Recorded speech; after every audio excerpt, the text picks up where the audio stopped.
काफी लोगों को आपने यूं कहिए कि इंस्पायर कम किया, बर्बाद ज्यादा कर दिया। तो एकदम सही बात है। 5 ईयर्स में मैंने 19 लोन खत्म किए हैं। और मैं भी थोड़ा सा घर का वो हीरा रहा, लखैरा लड़का, लड़ाई झगड़ा करता था घर से, फिर भी भागा भागा।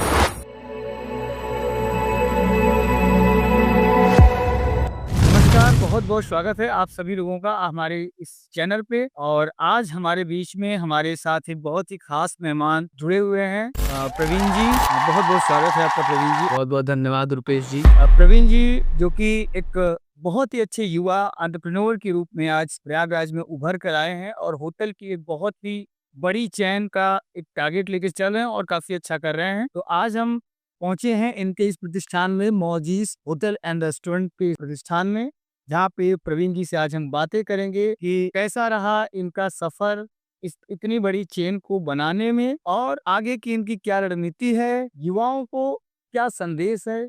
उन सब सारी बातों को लेकर के आज हम लोग चर्चा करेंगे प्रवीण जी से। तो प्रवीण जी, सबसे पहले मैं जानना चाहूंगा कि अभी वर्तमान समय में आपके होटल कितने चल रहे हैं? जी रुपेश जी, अभी हमारे 5 होटल्स चल रहे हैं जो कि अलग अलग लोकेशन पे हैं जी। अलग अलग रेट्स सबके अलग अलग हैं अकॉर्डिंग टू लोकेशन। यानी कि टोटल अभी आपके लगभग 5 होटल चल रहे हैं। जी, 5 होटल और 2 रेस्टोरेंट कह सकते 2 रेस्टोरेंट चल रहे हैं। हैं। जी। क्या कोई आपका जो इस फील्ड में आप एंट्री किए, तो पारिवारिक बैकग्राउंड कुछ था होटल का, कुछ रिलेटिव्स थे, या ये ड्रीम होटल चलाने का जो आपका ये जो सपना है जिसको आप शुरुआत किया, जो यहाँ तक आप इतनी बड़ी ऊंचाई तक लेके आए हैं, तो इसके लिए प्रेरणा कहाँ से मिली? पहली बात तो ये, मेरा कोई ऐसा होटल इंडस्ट्री और ये रेस्टोरेंट इंडस्ट्री में मेरा कोई ऐसा ड्रीम तो नहीं था। लेकिन हाँ, मैं ये कह सकता हूँ कि मेरे स्कूलिंग टाइम से मेरा एक एक लक्ष्य था कि मुझे एक बिजनेसमैन बनना है। और ये हमेशा मन में आता था क्यों ना हम लोगों को रोजगार दें, हम किसी के अंडर में जॉब क्यों करें, हम खुद एक बिजनेस करें ताकि लोगों से ज़्यादा रोजगार। क्योंकि मैं पहले भी ये बात बता चुका हूँ, मैं रतन टाटा जी का बहुत बड़ा फ़ैन हूँ और उनके जैसा भारत में एक बिजनेसमैन जिस हिसाब से उन्होंने पूरे देश में उन्होंने कार्य करके चला गया, वो अपने में बहुत बड़ी महानता चीज़ है। तो मेरा हमेशा से वो एक पॉजिटिव वे में उस तरीके का देखना रहा। तो लेकिन मैंने जॉब किया, और क्योंकि हर माँ-बाप चाहता है मेरा बच्चा जॉब उब करे। हमने मास कॉम भी किया विश्वविद्यालय से, फिर इंजीनियरिंग किया फायर एंड सेफ्टी से। तो हमने 1-2 जगह जॉब भी किया। फिर लगा कि नहीं, जॉब तो मेरा मोटो है नहीं, वो अंदर से लगता था कि नहीं, हमें अब अपने ट्रैक पे आ जाना चाहिए।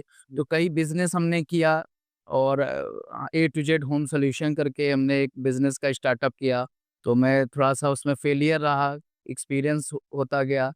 फिर उसके बाद हमने 2013 के कुंभ मेले में भी सब्जी बेचा, स्कूटी से प्याला होता है उसको बेचा, कई चीज़ें किया। उसके बाद फिर मैं थोड़ा-सा पॉलिटिकल में भी आ गया। पॉलिटिकल में भी काफ़ी अनुभव करने के बाद फिर ये लगा कि नहीं, अभी तो अब बिज़नेस हमें करना है, कुछ अपना करना है। और क्योंकि जॉब छोड़ चुका था और जब तक खुद के दम पे कुछ होता नहीं है तब तक चीज़ें आगे नहीं बढ़ सकती हैं। तो मुझे लगा कि मार्केट को पहले एनालाइज़ किया जाए। फिर हमने एनालाइज़ किया कि मार्केट में, क्योंकि हमारे पास कुछ था भी नहीं, ना बैकग्राउंड था, ना कोई बताने वाला था, ना कोई हमें मोटिवेट करने वाला था। तो लेकिन लोगों के साथ उठते-बैठते एक एक्सपीरियंस और दिमाग में एक जुनून था कि मुझे अपना खुद के दम पे करना है। जैसे पढ़ाई किया आपने, अच्छी क्वालिफ़िकेशन लिया, जॉब भी आपने किया, फिर आपने डिफरेंट बिज़नेस की तरफ आप घूम गए। जी। जैसे आप व्यापार कर रहे हो वर्तमान में, तो बहुत सारे युवा हैं, युवाओं के मन में चर्चा चलती रहती है, जैसे कि एक धारणा बन चुकी है कि कुछ लोग कहते हैं कि पढ़ाई करके क्या करेंगे, इससे अच्छा हम चलते हैं कोई व्यापार कर लेते हैं। जैसे आज के समय में बेरोज़गारी का ये कहिए कि या तो नाम चल रहा है या तो एक लोग काम ही नहीं कर रहे। एक तो नाम चल रहा है कि बेरोज़गार हैं, जी।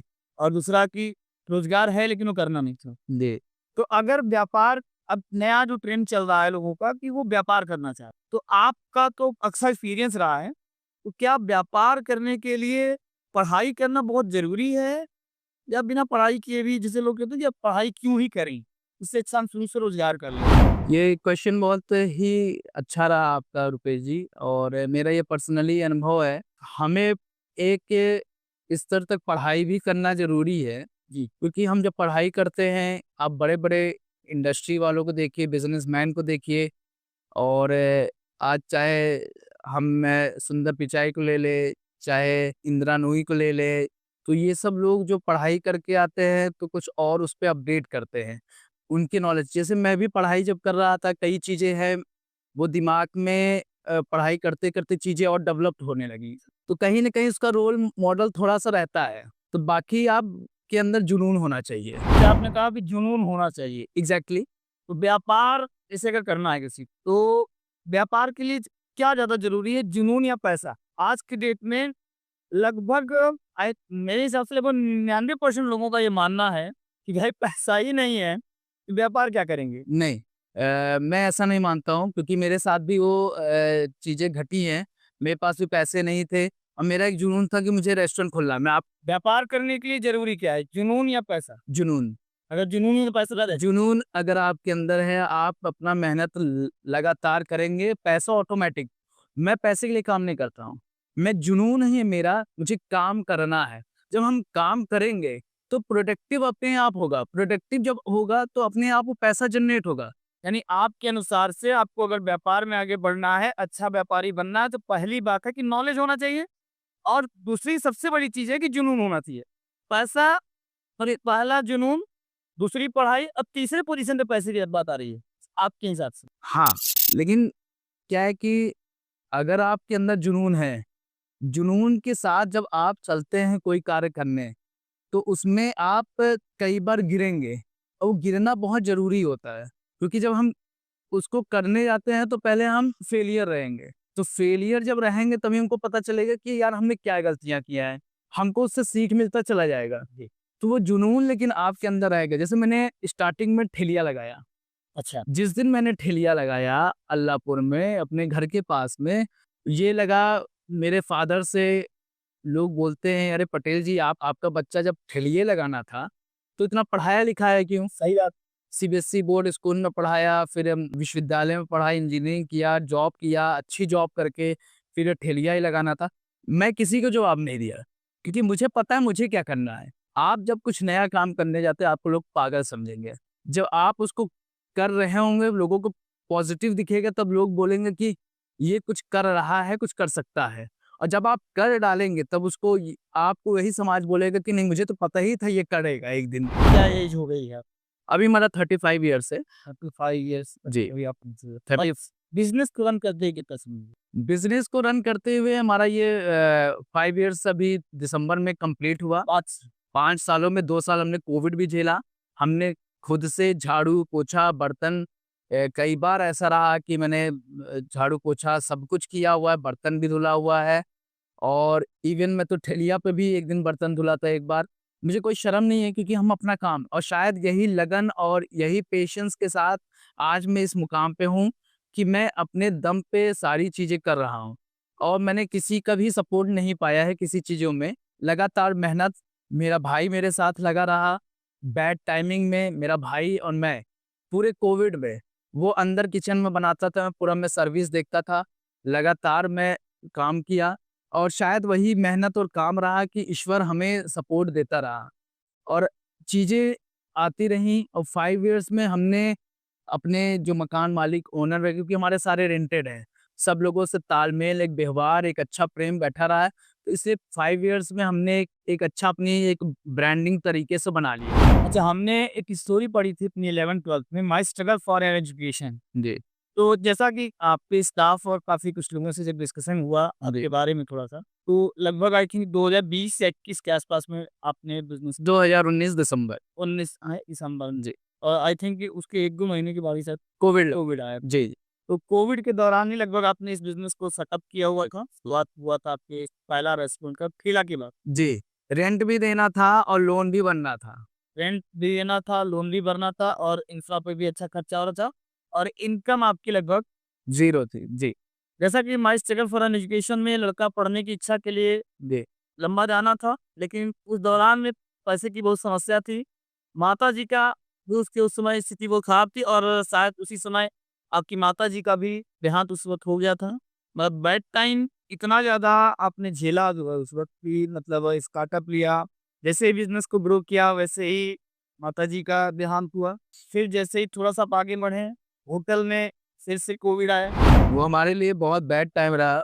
कि मेरी मम्मी प्रधान थी और 2 दिन चुनाव बाकी था, मेरी मम्मी का डेथ हो जाता है और फिर कोविड लग गया था। कोविड अब हमें रेंट भी देना था, उधर मम्मी भी खत्म हो गए, मैं घर का बड़ा लड़का था, ज़िम्मेदारियाँ थी और पापा को भी संभालना था, घर पे खाना भी बनाना, जी, पापा भी मेरे कैंसरस और हार्ट पेशेंट थे, वो भी डर था। रेस्टोरेंट का भी प्रेशर था। यार इतना प्रेशर था कि बस मैं सुसाइड नोट तक लिख डाला था। उम्र 30 थी। जी, और और मैं इतना डिप्रेशन में चला गया, लेकिन मेरा एक हमेशा रहा कि फ़ेसबुक पे या फिर यूट्यूब पे एक स्क्रॉल करता हूँ बड़े-बड़े लोगों के बारे में। तो मैंने केएफसी के बारे में पढ़ा, उनके मालिक के बारे में पढ़ा। वो 62 साल में जाके एक बहुत बड़ा चेन अपना केएफसी का बनाते हैं। तो मुझे लगा कि नहीं यार, अब हार नहीं मानना चाहिए। हो सकता हो कि आज बैड डे आया है, वो बैड डे इसलिए आया है कि क्योंकि कल गुड डे आने हैं। तो शायद यही रहा, ये अनुभव मिला कि आपकी लाइफ़ में जो हो रहा है वो एक ट्रेंड है और जिसका जहाँ तक एक माध्यम है, शायद मेरी माँ को वहीं तक एक आना था और हमें उसी दिन एक और हिम्मत मिलना था। तो हमने कुछ खोया है तो शायद कुछ पाया है तो कुछ खोया है। सबसे बड़ी बात ये है कि अगर आपको जीवन में सफल होना है, तो आप काम के प्रति ईमान